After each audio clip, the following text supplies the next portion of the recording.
Hi guys, it's Starseed Mentality back at you again with another video. And today is going to be a video inspired by Dr. Boyce Watkins. I'm going to link his account in the pinned comments below.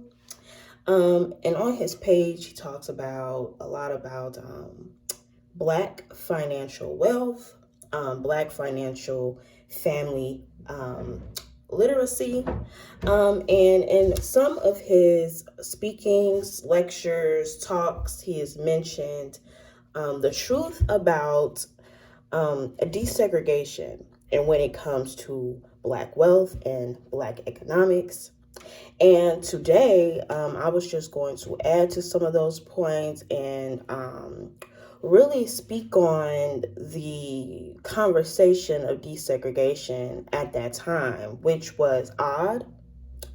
You can imagine that the African American community at that time did not understand why groups of Black people were going into spaces with white folks when they knew the consequences and they knew what would happen.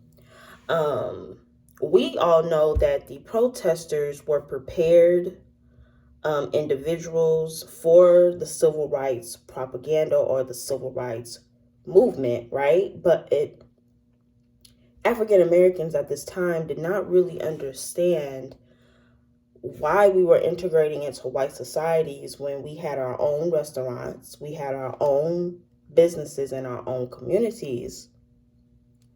Why were you intentionally going into areas where you were not welcomed? And so this brings me to my next point of the agenda of MLK and in the 1960s, how the government at the time was using the rhetoric of equality as a way to diminish Black wealth. Again, Black people had their own restaurants, Black Wall Street, Chicago, Bronzeville. We had our own nail salons, beauty supply stores, Black businesses. And the agenda was to really hinder Black wealth. And we know this to be true based off how our communities were on a rapid decline after the assassination of MLK and Malcolm X and JFK. It is my belief that it was done on purpose. It was not only done on purpose, but it was done strategically to use Malcolm X for what they were going to use him for. And once he started speaking against the Vietnam War, which they will never tell you what the Vietnam War was really about. The Vietnam War was not about communism. It was not about any of that. It was about going over there and looking for drugs in the Asian region. And so they were in Vietnam for drugs and bringing it to the United States to flood the Black community with crime, drugs, gang activity. And so now the Black community has an issue with literally gender wars where, Black women felt as if they could do it all. I'm a strong, independent Black woman. I don't need a man. Literally there are gender wars now because women usually had to, were put in a position to have to carry not only their households, but their communities without the masculine presence. How? Because men in our communities was falling to addictions. They were getting caught up in gang activity. They were, and you can speak it from my family dynamic. Our men were on a rapid decline, and so our communities were, because of our addictions, we fell into crime. The police was really heavy in our communities because of the poverty and the crime, and all of this had to do with our addictions, our issues as a community, And again, it was to target our wealth. Black communities were at a one point, very well off on their own with a man and a woman married together.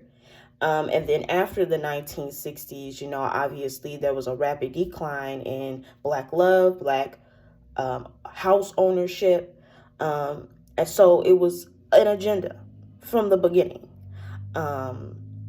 And they used MLK's front, as a way, oh, it's equal rights, whatever. It was never really about equal rights with the American government.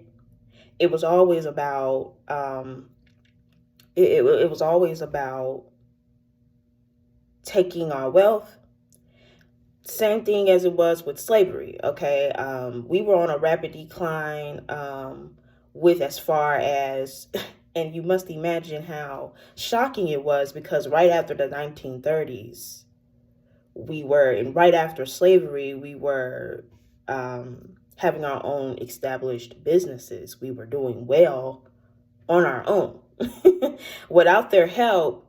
And, obviously you want to integrate these societies so that we can get rid of Black ownership. We can get rid of that front. And so it was really embedded in this agenda all along. Obviously, we are in a situation now where we're not understanding what has happened with the Black community as far as our wealth. We don't know how we went from one side to the other very, very quickly, very rapidly. I would even say, what is it? It took 2 decades. It took 2 successful decades, with the rise of, from the 60s to the 80s, with the rise of HIV, with the rise of AIDS, with the rise of, Hollywood and the media industry. The Black community was about to sink as far as wealth goes. And I don't care what anybody is saying, it was in fact on purpose. White liberals and their agendas, okay? And the protesters and the African Americans at that time that was fighting for desegregation. It wasn't really about desegregation, for them. They were under the impression that it was about equality. And really for the government, it wasn't about equality for them. This was to intentionally target your community. This was intentionally to target Black families, separate Black families, as we know with the drug crime, and separating Black men from their homes.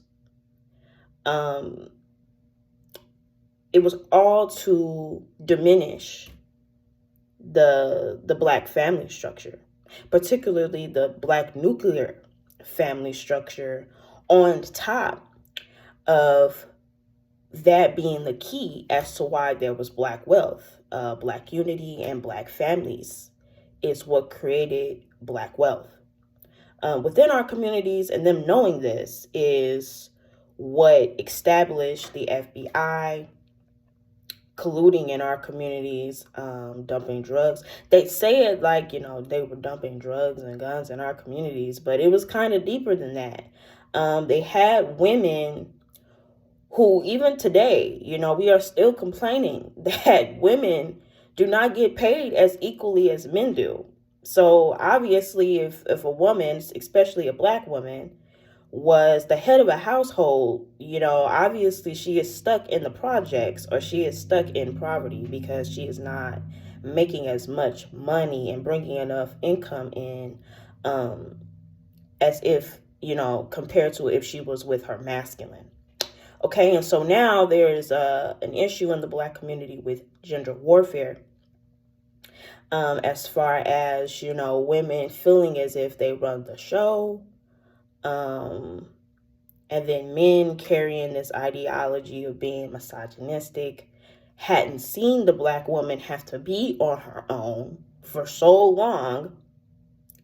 And now they have this kind of distaste for women that choose to be single mothers or choose men that they know are not, well, choose men that are really a product of their environment, I mean, to say the least, but not choose men who are going to take care of them and take care of their families. Choose men that are stuck in this loop of being addicts, and being stuck in the streets, having that kind of that bad boy kind of persona. Black women kind of fall in this loop of choosing men like that. But they miss the point of we are only products of our environment. We can't go past what we've been accustomed to for so long. And so is that a valid excuse? No, it is not. But we do get stuck in a loop here. It is a generational curse, of course.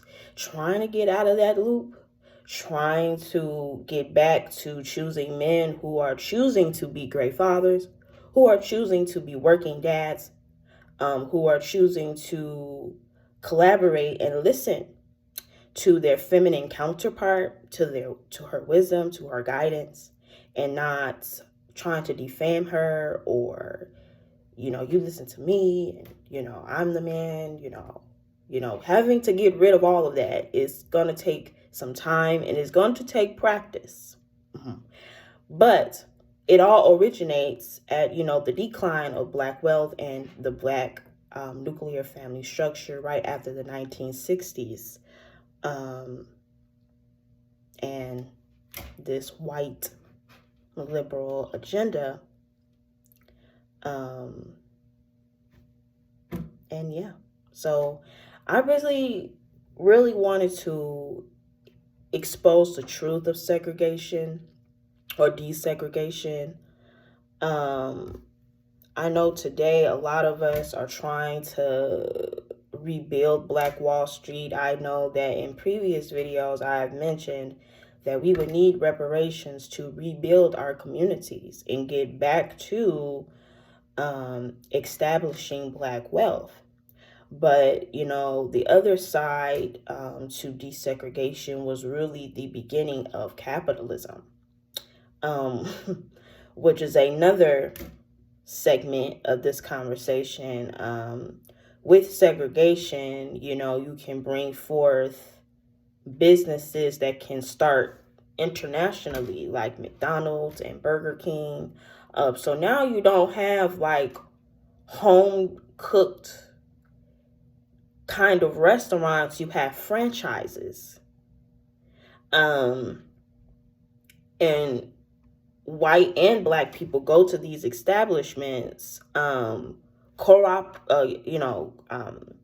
established and created by the government, I think, in the name of capitalism, to poison our communities and our people.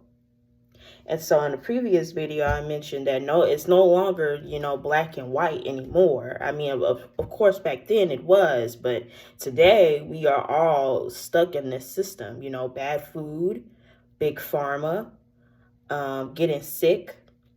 They know that they're making you sick. They are doing these things on purpose. And again, it is all to keep you in a loop.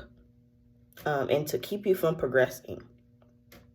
And so, with that being said, tell me what you think below. Make sure you like, share, and subscribe to stay updated on my content. And with that being said, I love y'all. Pata. Peace.